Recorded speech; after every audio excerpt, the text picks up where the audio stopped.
rencontré Mérieux en personne la première fois en 2007. J'ai arrangé avec l'aide de son mari, Terence, une interview avec elle. Mary a d'abord accepté, car je n'étais pas un journaliste mais un écrivain amateur, qui cherchait des informations pour une thèse scolaire sur, si tout se passait bien, quelques histoires imaginaires. On avait planifié l'interview pour un week-end particulier quand j'étais à Chicago, sur des affaires qui n'avaient rien à voir, mais au dernier moment, Mary changea d'avis et s'enferma dans la chambre conjugale, refusant de me parler. Pendant une demi-heure, je m'étais assis avec Terence, près de la porte de la chambre, j'écoutais et prenais des notes, pendant qu'il essayait de calmer sa femme. Les choses que Mary disait avaient peu de sens, mais collées au motif que j'imaginais, bien que je ne pouvais la voir, je sentais dans sa voix qu'elle pleurait, et plus souvent que sa volonté de ne pas me parler était centrée sur un détail incohérent de ses rêves, ses cauchemars. Terence s'excusa profondément en renonçant, et je fis de mon mieux pour les rassurer, rappelant que je n'étais pas un reporter, mais juste un jeune curieux en quête d'informations. Cela dit, pensais-je à ce moment, je pouvais peut-être trouver un autre cas, similaire si je trouve les ressources et que je me motive. Mary était une opératrice d'un système de tableau d'affichage basé sur Chicago en 1992, quand elle vit SMI.jpg la première fois, et sa vie changea à jamais. Elle et Terence n'étaient mariés que depuis 5 mois. Mary était une des 400 personnes estimées, qui avaient vu l'image lorsqu'elle a été postée en lien sur un forum, bien qu'elle soit la seule à parler ouvertement de son expérience. Les autres restent anonymes, ou sont probablement morts. En 2005, quand j'étais en 3e, SMI.jpg avait attiré mon attention comme la plupart des phénomènes du web. Mary était la victime la plus citée de ce qui était parfois appelé SMI.dog, la chose que SMI.jpg est censé montrer. Ce qui eut mon intérêt, autre que les éléments macabres évidents des cyberlégendes et ma propension face à ces choses, était l'absence pure et simple d'informations, parce que les gens ne croient pas en ces hoax. C'est unique parce que, bien que le phénomène se centre sur une simple image, ce fichier est introuvable sur le net. Certains simulacres se baladent sur des sites web, notamment 4chan, en particulier sur le chan/x/ réservé au paranormal. Il est suspecté que ce soit des fakes car elles n'ont pas les faits, que SMI.jpg est soupçonné de donner, notamment épilepsie temporaire et anxiété accrue. Cette réaction du spectateur est une des raisons qui fait que SMI.jpg est regardé avec tant de dédain, car patentement absurde, mais dépendamment à qui on demande, leur répugnance à connaître l'existence de SMI.jpg peut être simplement une peur inconsciente. SMI.jpg et SMI.dog ne sont mentionnés nulle part sur Wikipédia, bien que le site présente des articles sur d'autres phénomènes similaires, comme les sites Shock Scandalogos, Hello.jpg ou de Gorlaku. Toute tentative de créer un article sur SMI.jpg est rapidement supprimée par un des admins de Wikipédia. Les rencontres avec SMI.jpg sont des légendes du web. L'histoire de Mérieux n'est pas unique. Il y a des rumeurs non vérifiées d'apparition de SMI.jpg dans les anciens jours de Usenet et une histoire plus persistante en 2002 où un hacker a floodé les forums de sites humoristiques et satiriques submitting à full avec un déluge d'images SMI.dog, rendant épileptiques presque tous les utilisateurs du forum.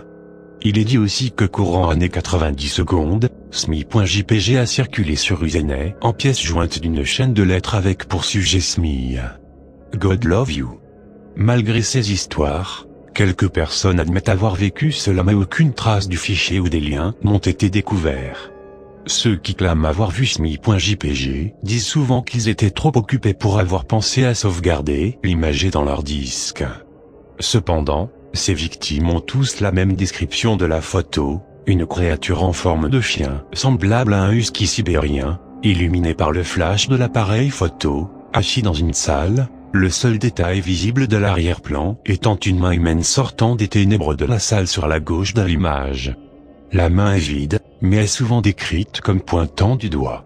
Bien sûr, l'attention est majoritairement donnée aux chiens ou créatures chiens, car certaines victimes en sont sûres. Le museau de la bête est figé dans un sourire large, révélant 2 lignes de dents bien blanches, bien fines, bien acérées, et de forme humaine. C'est, bien sûr, Non pas une description donnée directement après visionnage, mais plutôt ce que les victimes s'en souviennent, car elles voyaient l'image se répéter dans leur tête à l'infini alors qu'elles avaient, en fait, une crise épileptique.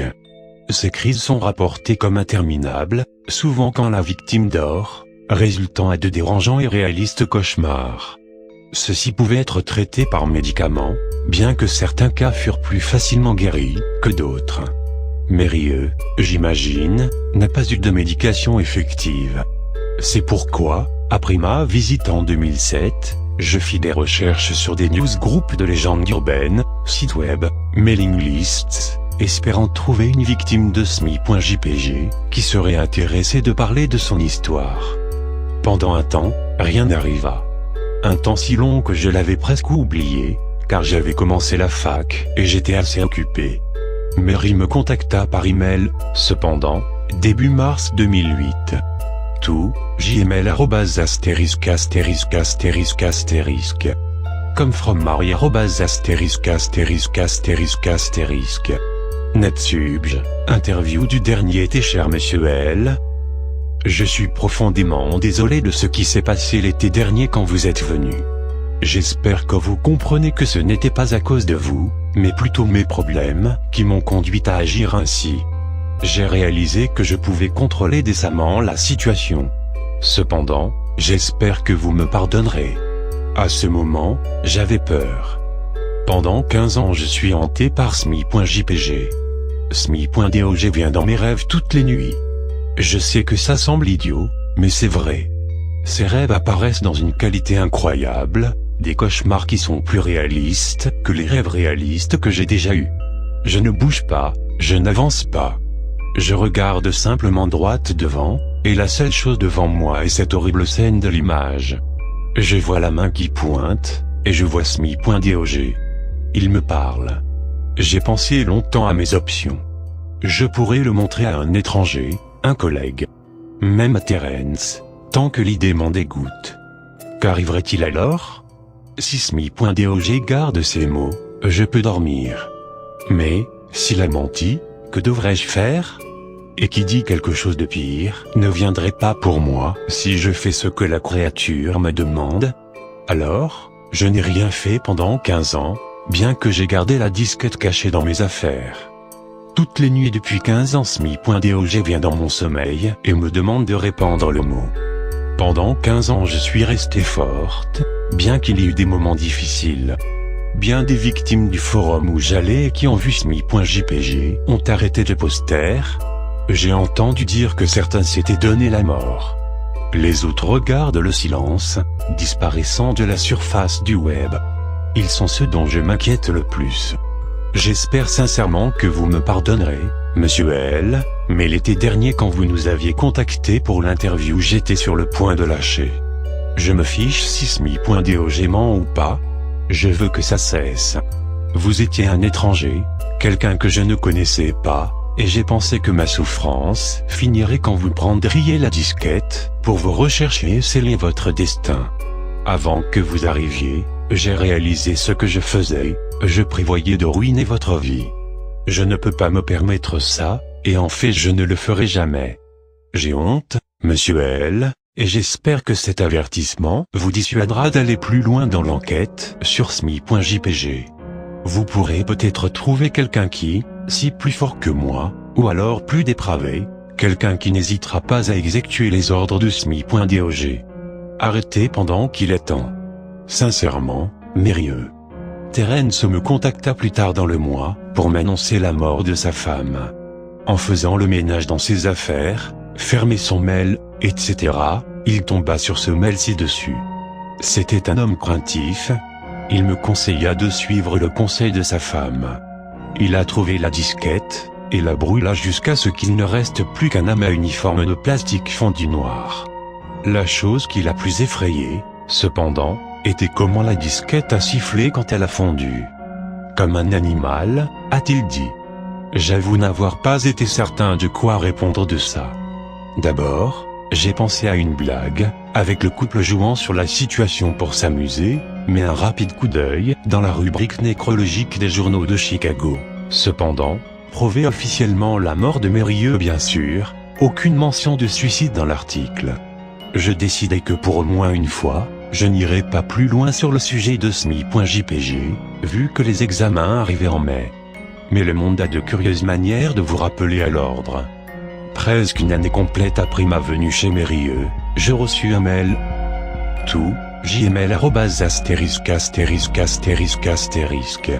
comme from, elzahir82 *********** comme subj, SMI. Salut, j'ai trouvé ton adresse sur une mailing list, ton profil dit que t'es intéressé par SMI et Dog. C'est pas aussi terrible qu'on en dit, je te l'envoie ici. Fais tourner. Sourire. La dernière ligne me chatouilla. D'après mon client mail, il y avait une pièce jointe nommée, bien sûr, SMI.jpg. Je le téléchargeai bien que j'imaginais que c'était un fac, et même si c'en était pas un, je ne crains pas ce genre d'image. Le comte de Mérieux m'a secoué, oui, mais elle était peut-être extrêmement sensible. Après tout, comment une simple image puisse faire autant de bousins? Quelle sorte de créature peut briser une vie avec une simple image? Et si ces choses sont totalement absurdes, pourquoi cette légende existe? Si j'ai téléchargé cette image, si je la regarde, et si Mary avait raison, si SMI.dog vient dans mes rêves pour que je passe le mot, que ferais-je? Vivrais-je ma vie comme Mary, à combattre contre l'envie d'obéir jusqu'à la mort? Ou bien obéirais-je, et risquer peut-être ma vie? Et si je fais mon choix, comment le ferais-je? À qui faire passer le mot? Si je reprends mon intention d'écrire l'article sur SMI.jpg, décidai-je, je pourrais joindre l'image comme preuve, et tous ceux qui liront l'article, tous ceux que ça intéresse, seraient affectés. Et, même si le SMI.jpg du mail est authentique, serais-je assez capricieux pour me sauver de cette manière?